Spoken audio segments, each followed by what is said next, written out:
아마 민수기 7장을 읽어보셨으면 읽기가 굉장히 지루하다 이렇게 느낄 수도 있을 거예요. 성경에서 이제 한 장이 이렇게 길게 89절까지 있는데 이 정도로 긴 장은 잘 없어요. 시편 119편이 가장 길지만 이 정도로 긴 거는 잘 없어요. 신약 성경에는 기본적으로 이렇게 긴 게 없어요. 굉장히 내용이 길지만 또 내용이 뭔가 바뀌면 또 재미있어서 읽을 수 있는데 똑같은 이야기를 12번 반복하기 때문에 사람들이 읽다가 지루하게 느낄 경우들이 많이 있어요. 오늘 우리가 그래서 23절까지만 89절 가운데 23절까지만 읽었습니다. 제가 마지막 절 89절을 한번 읽어 드릴게요. 모세가 회막에 들어가서 여호와께 말하려 할 때에 증거궤 위 속죄소 위에 그 두 그룹 사이에서 자기에게 말씀하시는 목소리를 들었으니 여호와께서 그에게 말씀하심이었더라. 아멘. 예, 마치는 게 이렇게 나옵니다. 봉헌식이 끝나고 모세가 하나님께 말씀하려고 지성소에 들어갔는데 지성소 법궤 위에서 하나님이 말씀하시는 음성을 들었다. 그렇게 마치고 있어요. 우리가 민수기 내용을 보면서 하나님께서 광야 학교에 입소한 광야 훈련소에 입소한 이스라엘 백성들의 훈련을 하기 위해서 하나하나 이제 준비하고 있는 과정들을 보았죠. 1장에서는 하나님께서 12지파의 지휘관을 선정하고 인구 조사를 하고, 그리고 2장에서는 진을 치는 어디에 진을 누가 치고 하나님의 성막을 중심으로 어떻게 진을 칠 것인지 이런 거 설명하고, 레위인들 조사도 하고 레위인들 그다음에 역할도 하고, 그게 4장까지 이어지고 5장에서는 하나님의 백성들이 거룩하고 성결하게 해야 하나님이 함께 할 수 있다. 그래서 부정한 자들은 진 밖으로, 그리고 남에게 손해를 끼친 사람은 5분의 1을 더해서 갚고, 또 아내를 의심하는 의심법을 어떻게 의심하는 걸 해결할 것인가, 이런 걸 통해서 이스라엘을 정결하게 거룩하게 성결하게 만드는 이야기를 했죠. 그리고 6장에서 나실인에 대한 이야기를 지난주에 했는데 우리 중고등부 학생들이 지난주에 다 100점을 맞았어요. 그 전주엔 100점 못 맞은 학생들이 꽤 있었는데 3사람만 맞았는데, 그리고 우리 중고등부에 초등학생들이 참가하면 우리 초등학생들도 문제를 주세요. 똑같이 문제 풀 자격이 있습니다. 자, 그래서 이제 거룩한 나실인, 하나님 앞에 바쳐진 나실인의 법에 대해서 이야기를 하면서 하나님께 얼마나 거룩해야 되는지, 하나님께 바쳐질수록 온전해야 되는 것들을 이야기를 하고 있었는데, 오늘 이제 드디어 이 성막도 하나님 앞에 바치는 성막 봉헌식을 하고 있습니다. 우리 출애굽기에 보면 애굽에서 탈출한 지 3개월 만에 이스라엘 백성들이 시내산에 도착했어요. 3개월 만에 19장 1절에 보면 3개월째 되는 날 이제 시내산에 도착했다. 그 시내산에 도착해서 하나님과 언약을 맺고 모세가 언약 법을 받아가지고 오고 십계명 돌판을 받아가지고 오고 거기에서 성막을 짓기 시작하죠. 성막은 텐트를 이제 가지고 성막을 짓는데, 그렇게 성막을 짓는 기간이 3개월 만에 나왔으면 이제 9개월, 1년 중에 9개월 남았는데 9개월 동안 성막을 계속 지어가지고 해가 바뀌면서 다음해 정월 초하루에 성막을 세웁니다. 그리고 성막을 세우기 전에 지금 우리가 앞에 보았던 민수기 1장, 2장, 3장, 4장, 5장에 하나님이 주신 이런 법은 성막을 완전히 세워서 봉헌하기 전에 하나님께서 성막을 세웠을 때 너희들이 어떻게 살아가야 할 것인가 하는 법을 줬던 거예요.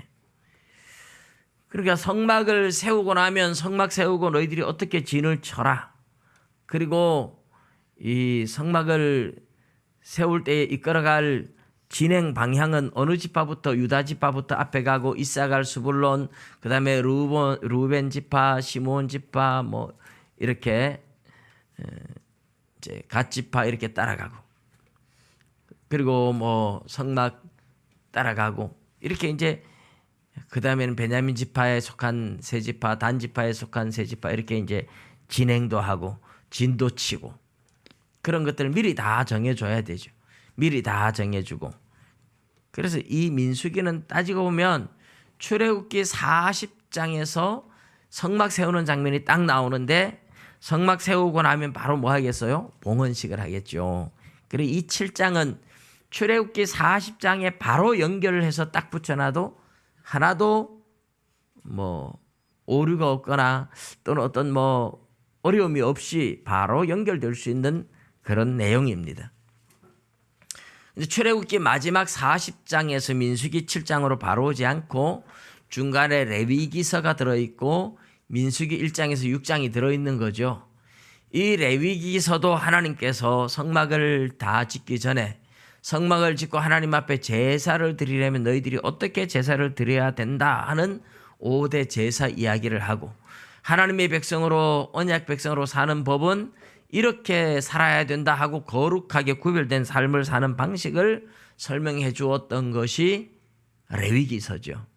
그리고 이제 민수기 1장에서 6장 우리 이미 이야기한 것처럼 이스라엘 백성들이 성막을 완성하고 봉헌식을 하고 나서 그때부터 행동해야 될 모든 행동 지침들 그때부터 텐트를 치고 진행하고 멈추고 제사 드리고 하는 이런 모든 것들을 미리 하나님이 다 말씀해 주셨던 겁니다. 그러니까 성막을 짓기 전에 하나님께서는 모세를 통해서 이 모든 것들을 계시를 해 주셨는데 시내산에 올라가서 모세가 40일을 금식하면서 하나님 앞에 계시를 받은 게 2번의 사건이죠. 그 2번의 사건 동안 가서 십계명 돌판만 받은 건 아니라 이 말입니다. 제사 지내는 제사법이라든지 거룩하게 살아가는 여러 가지 법도들 그 외에 뭐 창세기에 하나님이 천지 만물을 창조하고 고대 인류가 어떻게 되고 이거는 아무도 보지 않았잖아요. 하나님이 모세에게 계시를 통해서 알려주었던 내용입니다. 그것이 전부 다 시내산에서 일어난 사건이라고 볼 수 있죠. 자, 이제 우리가 이 7장 들어가기 전에 7장의 배경을 조금 우리가 살펴본 거예요. 7장은 이제 모세가 장막 세우기를 끝냈고 이에 이제 해가 바뀌고 정월 초하루 첫째 달 정월 초하루에 이제 세우는 겁니다.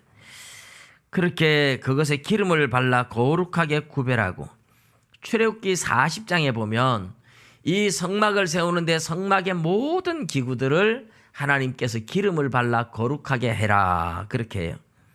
그래서 오늘 본문에 그 이야기를 반복하는 거죠.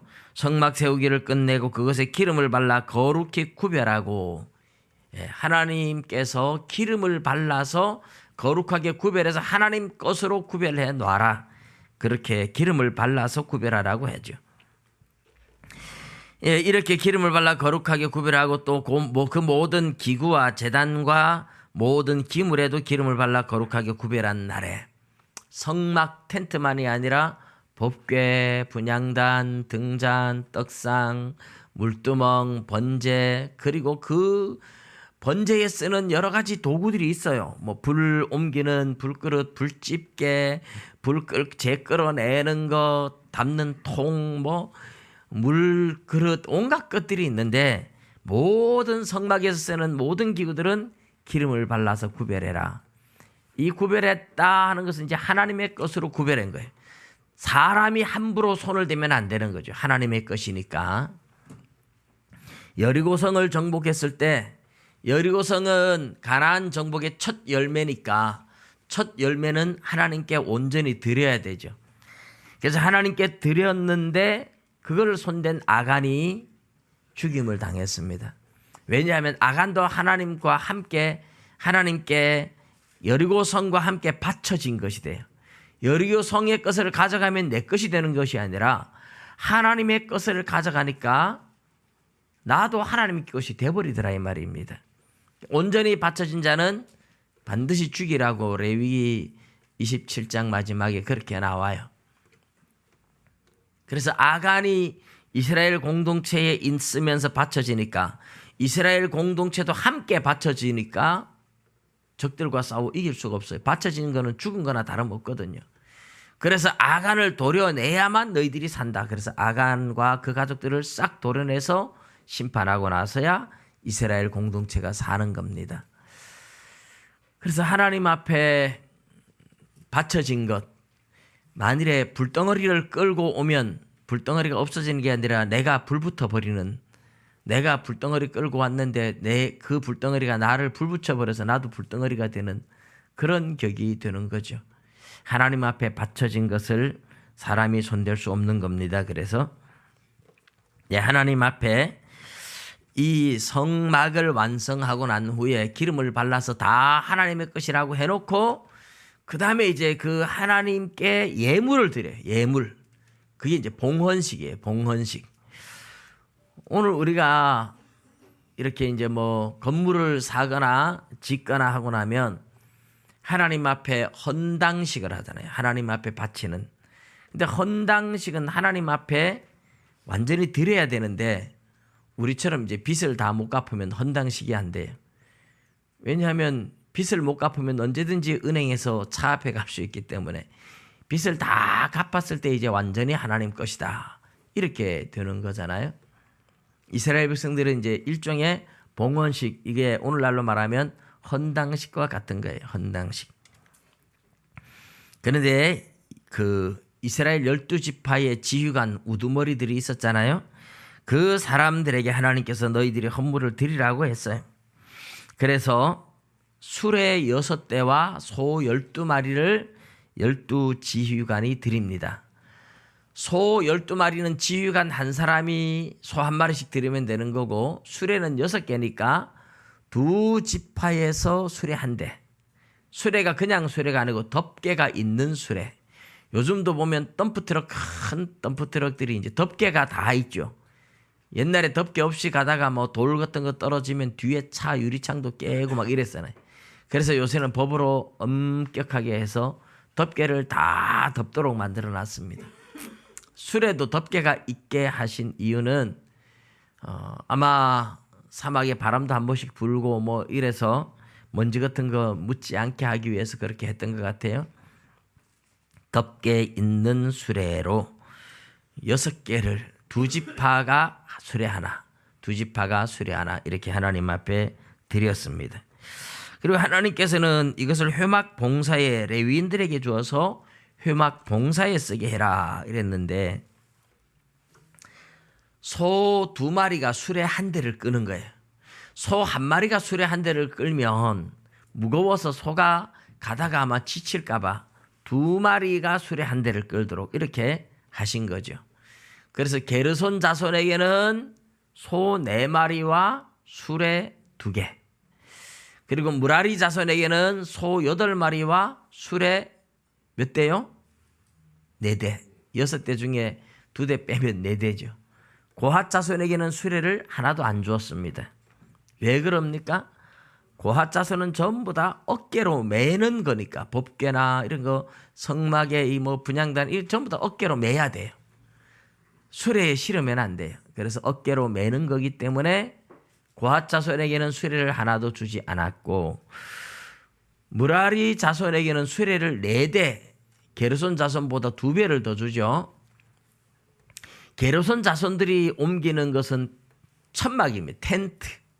그러니까 천막의 무게와 나무 기둥의 무게와 어느 게 더 무겁겠어요? 기둥이 더 무겁죠. 그런데 기둥은 그냥 나무로만 된 기둥이 아니에요. 거기다가 금으로 싸거나 은으로 싸거나 노소로 싸거나 또 다 입혔기 때문에 더 무겁습니다.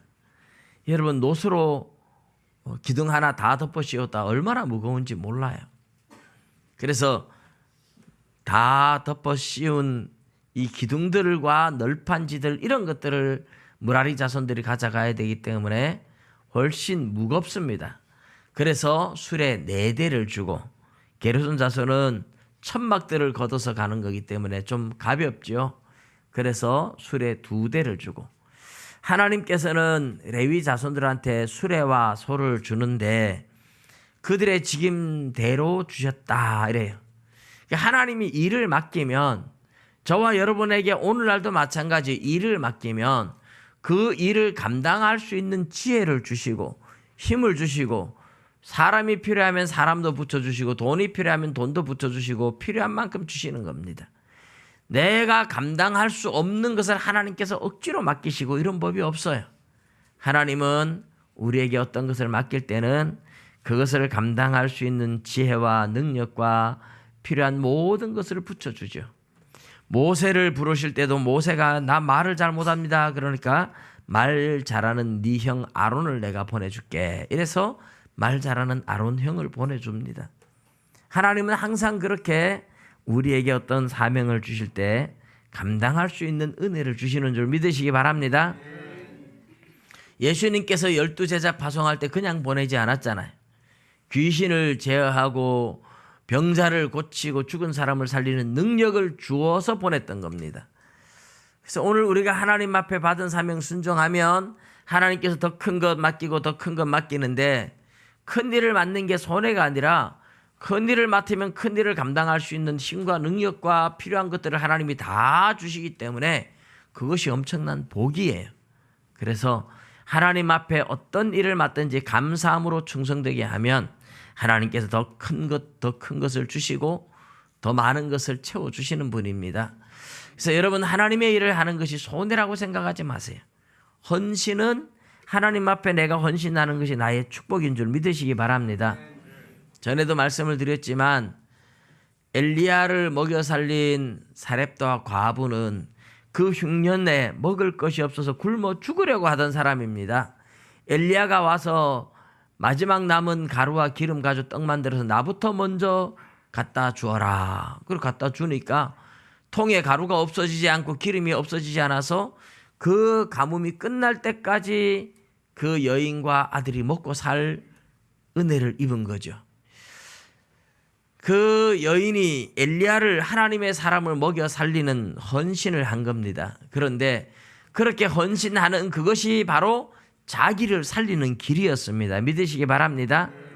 오늘날도 여러분 하나님을 위해서 수고하고 헌신하는 것이 절대로 손해가 없어요. 인본주의로 하면 손해가요. 사람한테 칭찬받으려고 하고 사람한테 인정받으려고 하는 인본주의는 하나님이 안 갚아줘요. 그건 손해가요. 그러나 인본주의가 아니라 진짜 믿음으로 하나님 앞에 헌신하면 하나님께서는 반드시 갚아주시는 줄 믿으시기 바랍니다. 자, 우리 이제 민수기에 나오는 이 수레 소 이야기 넘어서 그 다음에 이제 하나님께서는 12지파에게 12지파 지휘관들 우두머리들을 한 사람씩 제단에 봉헌물을 드려라 그랬어요. 하루에 한 사람씩. 그러니까 12지파가 하루에 한 사람씩 돌아가면서 드리니까 12일 동안 이 봉헌식을 한 겁니다. 오늘날 우리가 하나님 앞에 뭐 헌당 예배를 드리고 그러면 하루 만에 간단하게 끝나버리잖아요. 하나님께서는 12일 동안 잔치를 벌이게 만들었어요. 12일 동안. 오늘 하나님께서 한 사람씩 드리게 했는데 제가 2지파만 읽었죠. 유다지파, 이사갈 지파. 그런데 이 12지파 드린 내용이 다 똑같으니까 뭐 많이 꼭 읽어야 되나 이렇게 생각이 들 수도 있어요. 다 읽기가 지루해서 또 시간이 많이 가서 줄여서 읽었습니다. 근데 여러분이 읽어보면 거의 똑같아요. 차이가 거의 없어요. 그런데 약간 차이가 있는 단어들이 다르게 기록된 것들이 있기는 합니다. 첫째 날 예물을 드린 지파는 유다 지파인데 유다 지파 암미나답의 아들 나손이 하나님 앞에 예물을 드려요. 근데 요 유다 지파에서는 지휘관이라는 이름이 빠졌어요. 지휘관이라는 직책이 빠져 있어요. 둘째 날 보세요. 18절에 둘째 날에는 이사갈의 지휘관 수아리 아들 르다넬이 헌물을 드렸으니 24절에 셋째 날에는 스불론 자손의 지휘관 헬론의 아들 이렇게 지휘관이라는 말이 유다 지파 빼놓고는 다 지휘관이라는 이름이 직책이 들어가요. 유다 지파 가장 먼저 드리는 유다 지파는 지휘관이라는 명칭을 뺐습니다. 이것을 읽으면서 이제 유대인들은 이렇게 해석을 해요. 유대인들은 유다 지파가 항상 제일 앞에 나오니까 교만해질 수 있다. 그래서 지휘관이라는 이름을 빼놓아야 교만해서 우리가 앞에다 그러는데 너희들은 지휘관이라는 이름이 없잖아. 이렇게 다른 지파들이 말할 수 있게 그렇게 한 것일 것이다. 이렇게 이제 해석을 합니다. 뭐 해석하는 거는 자유죠. 여러분들 마음에 감동이 되고 그것이 맞는 것 같다. 유다 지파를 교만하지 않게 하기 위해서 지휘관 이름을 뺐다. 그러면 또 뭐 그렇게 해석할 수도 있는 거예요. 제가 볼 때는 제 개인적인 견해는 그래요. 유다 지파에서는 메시아가 탄생할 지파예요. 메시아가 나올 지파이기 때문에 항상 제일 앞에 세워요. 그리고 유다 지파는 메시아는 결국은 왕이잖아요. 지휘관들은 왕의 부하들이고 왕은 지휘관이라고 말하지 않고 그냥 왕이에요. 그래서 왕 밑에 지휘관들, 왕은 그냥 왕이라는 말을 빼고 아직은 왕이 아니니까 그냥 유다 지파의 나손이 드렸다. 이렇게 기록한 것 같아요. 이렇게 기록한 것 외에도 뭐 원문에는 지휘관이 있는데 사본을 옮겨 적을 때 아차 하고 뺐을 수도 있을 수도 있어요. 우리가 지금 보는 건 사본이니까. 이거는 뭐 그렇게 중요한 건 아니지만 그런 것이 빠져 있는 것을 혹시 성경을 세밀하게 읽으시는 분들은 이런 것도 읽으시거든요.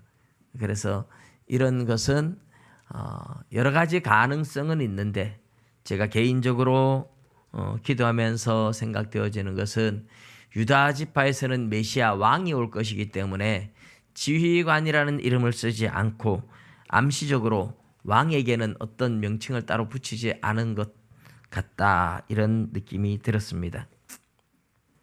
그리고 이제 똑같은 예물을 드리는데 성소의 세겔로 이제 첫째 헌물을 드릴 때에 보면 성소의 세겔로 130세겔 무게의 은발이 하나, 130세겔 무게의 은반 하나, 70세겔 무게의 은발이 하나, 그리고 10세겔 무게의 금그릇 하나. 이렇게 그릇은 금으로 만든 그릇을 드렸어요.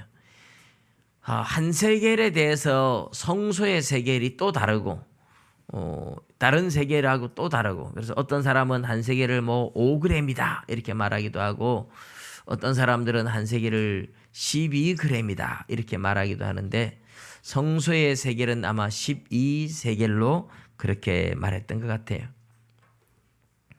12세겔 12g 한 세겔이 12g 그러면 130세겔 그러면 12 곱하기 130g이 되면 1kg이 넘는 그런 은쟁반이죠.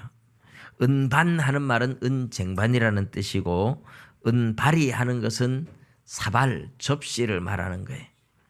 그리고 금그릇 이것은 이제 13개를 무게, 금그릇은 작은 그릇을 말하고 있어요. 13개를 12g 해봐야 120g 얼마 되지 않습니다. 금으로 만든 작은 우리나라 말로 하면 뭐 종재기 같은 그릇이에요. 그런데 은으로 만든 쟁반과 그릇에는 소재물, 곡식 가루, 기름 섞은 고운 가루 그것을 소재로 하나님 앞에 드리고 금그릇에는 향을 채웠습니다. 분향할 때 사용하는 향과 소재물. 소제물은 원래 이 향을 섞어야 돼요. 그래서 아마 소제를 드리는 데 섞는 향을 같이 드린 것 같다, 이렇게 볼 수 있습니다. 그리고 번제물로는 수송아지 한 마리, 숫양 한 마리, 1년 된 어린 순양 한 마리. 수송아지 한 마리, 순양 오래된 순양이겠죠. 흠없는 순양 한 마리, 1년 된 순양 한 마리. 1년 된 것도 사실 크기는 다 컸어요. 여러분, 양은 1년 되면 힘이 가장 왕성할 때, 때라서 막 날뛰고 에너지가 넘쳐서 가만히 못 있는 그때가 1년 된 양이에요. 어쨌든 크기는 다 큰 겁니다. 그래서 순양 한 마리, 어린 순양 한 마리, 그리고 속죄 제물로 숫 염소 한 마리, 화목 제물로는 소 2마리, 숫양 5마리, 숫 염소 5마리, 1년 된 어린 순양 5마리. 그래서 양과 염소 합해서 15마리와 소 2마리를 화목 제물로는 드리는 겁니다. 이것을 12일 동안 똑같이 해요. 12일 동안 똑같이 해요. 이것이 그럼 뭐 유다 지파 이래 드렸고 이사갈 지파 이래 드렸고 나머지 지파들도 다 똑같이 드렸다, 이렇게 간단하게 기록하면 참 좋을 텐데, 그죠? 쓰는 사람도 얼마나 손이 아플까요? 읽는 것도 힘든데 쓰는 사람은 얼마나 더 힘들었겠어요. 그런데 모세는 굳이 마다하지 않고 다 기록했습니다. 근데 사람의 마음이 참 이상한 게요, 나중에 이스라엘 후손들이 이걸 딱 읽다가 유다 지파는 이렇게 드렸고 이사갈 지파는 이렇게 드렸고 다른 지파도 똑같이 드렸다, 이러면 좀 섭섭한 마음이 든다니까요. 우리 지파는 왜 이렇게 자세하게 안 기록했어, 이런 마음이 들 수도 있어요. 우리가 하나님 앞에 헌금을 똑같이 들어도요, 그거 이름 한번 불러주고 안 불러주고 그거 섭섭해하는 사람도 있고, 어떤 사람은 왜 불러주느냐 이러고 어떤 사람은 안 불러준다고 섭섭해하기도 하고, 항상 그래요. 여러분, 여러분 사람의 생각으로 모든 걸 다 판단하려고 좀 하지 말고 좀 이렇게 하나님의 뜻에 맡겨 놓는 것이 필요할 때가 많이 있습니다. 이렇게 해도 말이 생기고 저렇게 해도 말이 생기고, 그런 경우들을 목회자인 저로서는 상당히 많이 경험을 합니다.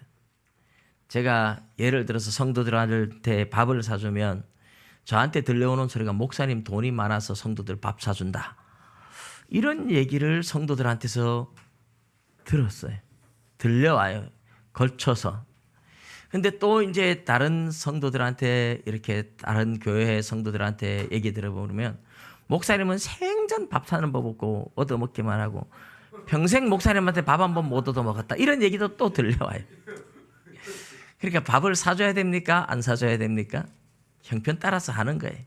목회자가 돈이 있어서 사는 게 분명히 아닙니다. 그러나 형편 따라 하는 거예요. 그래서 이런 데 대해서 말이 안 나오면 좋겠어요. 죄송한 얘기지만은 제가 이 강단에 올라오면서 구두를 신고 오다가 우리 김기수 장로님이 불편하다고 슬리퍼를 사주면서 신으라 해서 신다가 보니 계속 신었는데, 또 어떤 분 들려서 통해서 들어오는 게 왜 또 구두를 안 신고 슬리퍼를 신느냐, 그래서 또 그러면 또 구두를 신지요 제가. 그래서 이런 거는 뭐 큰 문제는 아닙니다만은 목회자가 이렇게 행동할 때에 여러분 보시기에 마음에 안 들어도 이유가 있다, 이렇게 생각하시고 이렇게 또 요구를 하는 성도가 있어서 이렇게 할 때도 있고 저렇게 요구하는 분이 있어서 저렇게 할 때도 있고, 그런 경우들이 많이 있습니다. 제가 우리 성도님들한테 뭐라고 하는 건 아니고요, 목회자의 삶에는 항상 양면성이 있어요.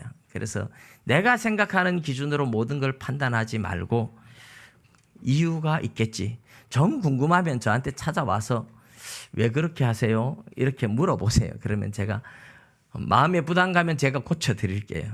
그런 거는 아무 진리 문제도 아니기 때문에 제가 100번 1000번 양보할 수 있고 고쳐드릴 수 있는 문제들입니다. 어쨌든 이스라엘 백성들 12지파 하나하나 그들이 봉헌한 것을 다 기록하는 이유가 뭘까요? 하나님께서 귀찮은 줄 알아요. 모세가 기록하는데 힘든 것도 알고 성경 읽는 사람들이 힘든 줄도 알고 다 알아요. 제사도 보면 얼마나 낱낱이 기록하는지. 근데 왜 이렇게 하실까요? 이유가 있지 않겠습니까? 제사도 그렇고 이게 굉장히 소중하다는 뜻이에요. 그리고 하나님께서 한 사람 한 사람 그들의 수고를 기억하고 있다는 뜻입니다. 여러분, 우리는 지겹다 이렇게 생각할지 모르지만 하나님은 하나님의 백성들이 하나하나 수고한 것을 다 기억하고 있다는 뜻이에요. 다 기억하고 있고 하나님께서는 다 상으로 갚아주세요. 사람은 그냥 잊어버리는 경우들이 많지만 우리 하나님은 안 잊어버리신다는 거죠. 여러분이 남모르게 혼자서 수고한 작은 일이라도 우리 성경에 예수님 말씀하신 것처럼 냉수 한 그릇 대접한 것도 하나님은 기억하고 있어요. 그리고 하나님이 갚아주실 줄로 믿습니다. 그래서 이 민수기에 나오는 하나하나 기록하는 것이 지겹다 이렇게 생각하지 말고 그 한 지파 한 지파를 하나님이 얼마나 소중하게 여기시는지 그걸 보여주고 싶은 거죠. 한 지파 한 지파가 드리는 예물들을 하나님은 다 소중하게 여깁니다. 제사 하나하나 하나님은 너무너무 소중하게 여기는 거예요.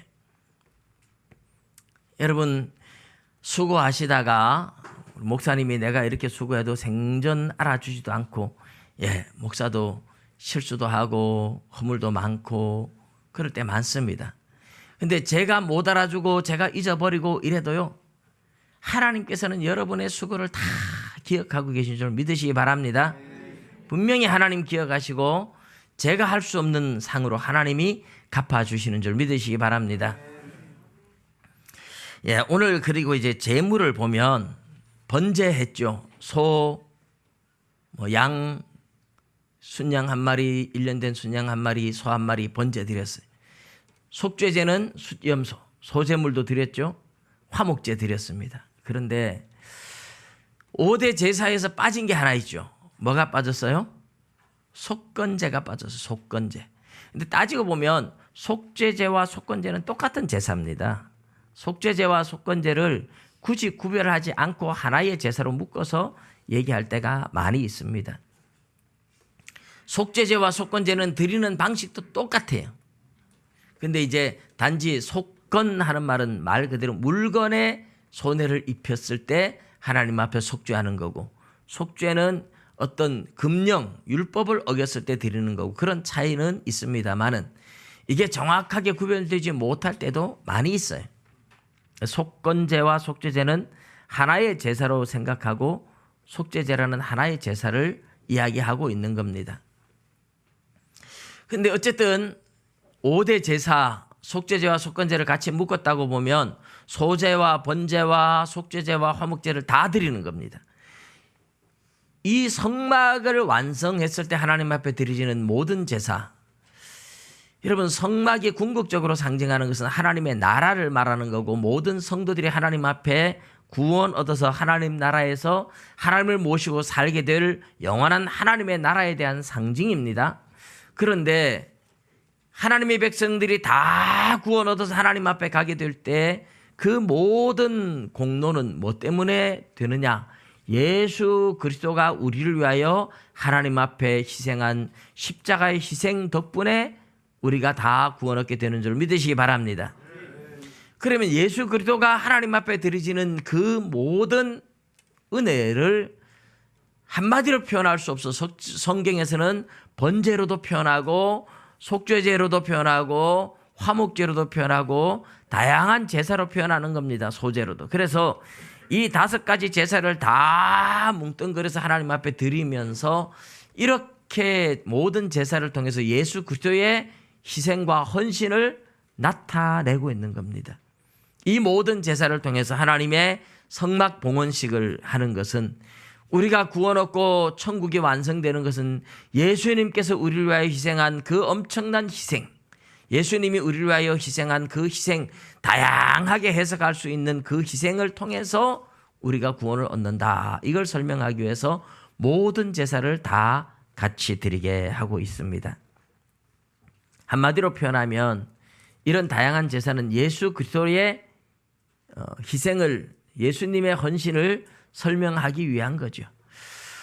예수님의 모습을 설명할 때도 복음서가 4개나 있잖아요. 마태복음 왕 같은 예수님으로 설명해서 예수님을 다 설명할 수 없어서, 마가복음 희생하고 헌신하는 종으로서의 모습을 또 설명하기 위해서 마가복음이 또 필요하고, 그것 가지고도 다 설명할 수 없어서 인자복음인 누가복음을 통해서 자비롭고 사랑 많은 인자의 모습으로 또 설명하고, 그것 가지고도 예수님을 다 말할 수 없어서 하늘의 왕자, 독수리 복음이라고 말하는 요한복음을 통해서 예수님은 영광스러운 하나님의 아들로 세상에 왔다는 것을 설명하기 위해서, 예수님을 설명하기 위해서 복음서가 4개나 필요하듯이 예수님이 우리를 위하여 십자가에 희생한 그 희생을 번제로 설명할 때도, 속죄제로 설명할 때도, 속건제로, 화목제로, 소제로 다양하게 설명을 하기 때문에 그렇게 모든 제사를 다 이야기하고 있다, 그렇게 보시면 돼요.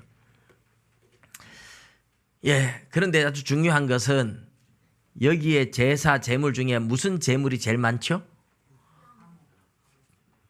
화목제죠. 양은 제일 많은 건 맞아요. 근데 화목제입니다. 왜 화목제가 제일 많을까요? 화목제는 번제나 이런 건 다 하나님 앞에 드리고, 속죄제나 이런 거는 콩팥과 기름덩어리 피 빼놓고는 제사장 몫입니다. 그런데 화목제는 제사장 목 떼내고 기름덩어리 콩팥 피 하나님 앞에 쏟아서 번제단에 드리고, 그리고 가슴살과 뒷다리살 하나 제사장한테 주고, 나머지는 제사 드리는 사람들이 가족들, 이웃들, 집안들, 친척들 다 초청해서 같이 먹어요. 그러니까 잔치를 벌이는 거죠, 잔치. 그런데 이 잔치, 소 2마리와 양 10마리, 염소 5마리, 결국 양과 염소 15마리와 등치가 비슷하죠. 소 2마리. 몇 명이 먹을 수 있을까요? 이만큼 먹을 정도라면 한 지파씩, 유다 지파가 첫날은 잔치를 하고, 둘째 날은 이사갈 지파가 잔치를 하고, 셋째 날에는 스불론 지파가 잔치를 하고, 넷째 날에는 루벤 지파가 잔치를 하고, 이제 돌아가면서 잔치를 하는 거예요. 성막에 모일 사람도 많이 한꺼번에 다 못 모이니까. 그리고 이제 뭐 시므온 지파가 하고, 뭐 갓 지파가 하고, 에브라임 지파, 므낫세 지파, 베냐민 지파, 단 지파, 납달리 지파, 아셀 지파, 이렇게 이제 12지파가 돌아가면서 잔치를 하는데, 잔치할 때마다 제사장의 몫과 레위인들의 몫은 따로 나가는 거지만, 이 지파들이 자기 지파의 가족들이 수만 명이 몽땅 와서 다 잔치에 참여하지는 못해요. 그런데 집안의 대표로 어른들이 와서 한다 그래도 수천 명은 안 되겠습니까? 수백 명이 될까요? 수천 명이 될까요? 제가 이 양 한 마리로 몇 사람이 먹습니까? 이거를 인터넷에 찾아보니까 안 나와요. 그런 건 없어요. 그런데 성경에서 힌트를 얻을 수 있는 곳이 하나 있습니다. 사무엘상 25장에 보면 다윗이 600명의 군사를 거느리고 나발을 죽이러 올라갈 때, 나발 알죠? 갈멜산에서 양 3,000마리인가 엄청난 거부인데, 양털 깎을 때 좀 이렇게 다윗이 먹을 것 좀 주라고 이렇게 하는데 나발이 무시하고 이러는 바람에 다윗이 화가 나서 다 죽이러 갑니다. 그런데 400명의 군사는 짐지키게 놔두고, 200명의 군사는 짐지키게 놔두고 400명을 거느리고 나발의 집을 싹 남자들은 다 죽이려고 올라가는데, 그 소식을 나발의 아내였던 누가 들었습니까? 아비가일이 들었어요. 맞아요, 아비가일. 그래서 아비가일이 급하게 오면서 뭐 포도라든지 포도주라든지 뭐 떡덩이 이런 것도 가지고 오지만 양을 준비해 가지고 오는데, 자, 남자 어른들, 군인들 수만 600명인 다윗에게 양 몇 마리를 준비해 가지고 올까요? 그렇죠. 양 5마리입니다. 5마리, 어쨌든 5마리 가지고 600명이 조금씩이라도 다 돌아가고 다 먹을 수 있다는 그런 이야기가 되는 셈이죠. 뭐 다른 것도 같이 먹겠지만 배부르게는 못 먹을지라도 5마리 가지고 한 120명 정도가 먹는다 이렇게 치면 15마리 같으면 600명이 5마리면 6, 38, 1800명이 먹어요. 소 2마리는 양보다 적어도 3배는 안 많겠습니까? 그러면 3000명 정도는 좋게 먹을 수 있는 양이 되지 않겠느냐. 그런 게 이제 생각되어졌습니다. 3000명은 너무 많을 수도 있어요. 그럼 뭐 2000명이라도 먹겠죠. 어쨌든 각 지파의 집안의 대표로 수천 명이 한 2000명이 모여가지고 마음껏 잔치를 벌이면서 축하하는 그런 축제의 자리.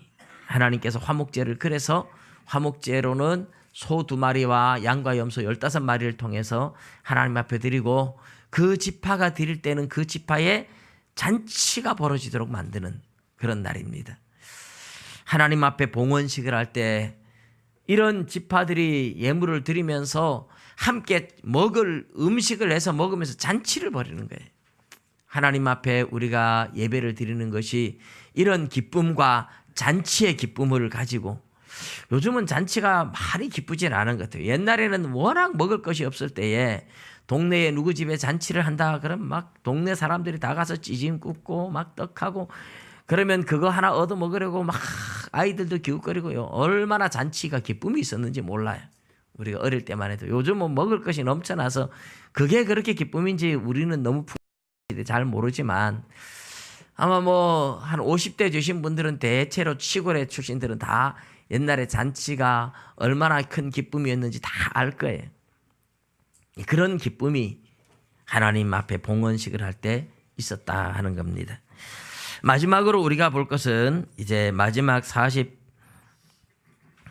80 이제 4절부터 보면 84절부터 쭉 이 드린 전체가 얼마나 되느냐 합산해서 설명을 하고 있어요. 근데 그거는 중요하지 않고 이미 뭐 다 받는 내용인데 하나님의 음성이 법궤 위에서 하나님의 음성이 들려왔다 하는 게 중요한 거예요. 여러분 봉헌식을 해서 이 봉헌식은 누구한테 바치는 겁니까? 하나님 앞에 드리는 예식이죠. 그러니까 하나님 앞에 이 성막을 바칩니다 하면서 잔치를 벌이고 예물을 드렸어요. 그럼 하나님이 받았으니까 하나님이 거기에 왔겠죠. 하나님은 물론 편재하신 하나님입니다. 무소부재 어디든지 계시는 하나님이고 전능한 하나님이지만 하나님께서 특별히 이 성막을 짓고 하나님 앞에 드릴 때에 이 봉헌식이 끝났을 때에 내가 이 성막을 기쁘게 받았다 하는 표현으로 하나님이 임재한 거죠. 근데 하나님이 임재할 때 어디 임재하느냐? 법궤 위에 천사를 순금으로 두 천사를 조각해 놓고 그 천사 사이에 거기에 하나님이 눈에 보이지 않지만 천사가 양쪽에서 호위하면서 하나님의 보좌가 거기 있다는 겁니다. 구름기둥 불기둥이 이 법궤 위에서 오르락 내리락 했던 거예요. 이스라엘 백성들을 이끌고 가는 구름기둥 불기둥이 이 법궤 위로 내려오면 법궤 위로 내려왔다가 또 출발하면 여기서 올라가서 쫙 가다가 또 쫙 내려오면 법궤 위로 내려오는 겁니다. 항상 그렇게 하나님의 임재가 있는 장소를 나타내는 것이 구름기둥 불기둥이었고 하나님의 임재를 보여주는 것이었죠. 근데 모세가 하나님 앞에 기도하러 갔는데 하나님께서 법궤 위에서 모세에게 말씀하시는 그 음성이 눈에는 보이지 않지만 음성이 들려왔어요. 그래서 하나님이 내가 이제 여기 왔다. 내가 이제부터 너희들과 함께 있겠다. 내가 너희들이 드리는 성막을 기쁘게 받았고 이제부터 내가 너희들과 함께 광야 생활을 하겠다. 어디로 가든지 너희들을 이끌고 너희들과 함께 내가 가겠다. 그런 약속입니다. 물론 이미 구름기둥 불기둥이 홍해 바다를 가를 때부터 함께 하시고 그 전부터 함께 하시고 이끌어 오셨지만 이스라엘 백성들 가운데 하나님이 와 계신 거예요. 그리고 그들과 함께 있다는 증거로 하나님의 음성을 들려주신 거죠. 하나님의 음성이 들려왔다는 건 놀라운 겁니다. 전능한 하나님, 너무너무 거룩한 하나님, 인간이 감히 가까이 가면 하나님 앞에 죽을 수밖에 없는 너무너무 거룩하고 두려운 하나님이에요. 근데 그 하나님이 이스라엘 백성들 가운데 왔어요. 사실은 너무너무 무서운 거예요. 그렇지만 그 하나님을 만나러 가는 과정에 번제단에서 피를 바르고 제사를 드리고 불태우고 이런 과정을 통해서 몸을 씻고 이렇게 제사장이 하나님 앞에 나가서 하나님을 만날 수 있었어요. 하나님은 이스라엘 백성들을 버리지 않고 그들과 함께 있다 하는 증거로 법궤 위에서 하나님의 음성이 들려왔던 겁니다. 하나님이 기쁘게 받았고 하나님이 그들과 함께 하시는 것. 여러분, 오늘 우리는 더 놀라운 그 놀라운 하나님을 우리 안에 모시고 살아가는 영광스러운 때인 줄 믿으시기 바랍니다. 여러분, 저와 여러분 안에 하나님의 영인 성령님이 와 계세요. 예수 그리스도의 십자가가 아니면 어떻게 그 하나님, 거룩한 하나님을 우리가 감히 모실 수가 있겠습니까? 그러나 예수 그리스도의 십자가의 보혈의 공로 때문에 그 영광스러운 전능하신 하나님이 우리 안에 성령으로 와 계십니다. 여러분 안에서 성령님은 감동을 줘요. 여러분, 하나님의 감동에 귀를 기울이셔야 됩니다. 거룩하신 하나님, 전능하신 하나님이 우리 안에 계신데 우리 몸을 죄에 내주면 안 되잖아요. 그 하나님이 우리에게 감동을 줄 때마다 즉각 순종하는 사람 하나님이 기뻐하시죠. 그러나 우리가 죄를 지으면 우리 안에 계신 성령을 소멸한다고 표현하는데 성령님께서 마음의 문을 닫아버리십니다. 이제부터 하나님 내 안에 계신데 그 하나님의 음성을 들으려고 기도하면서 성령의 감동에 귀를 기울이시고 하나님 기뻐하시는 뜻이 무엇인지 늘 기도하며 성령의 감동에 귀를 기울이셔서 내 안에 계신 성령님을 모시고 주님과 함께 동행하는 삶이 되시기를 주님의 이름으로 축복합니다. 기도드리겠습니다.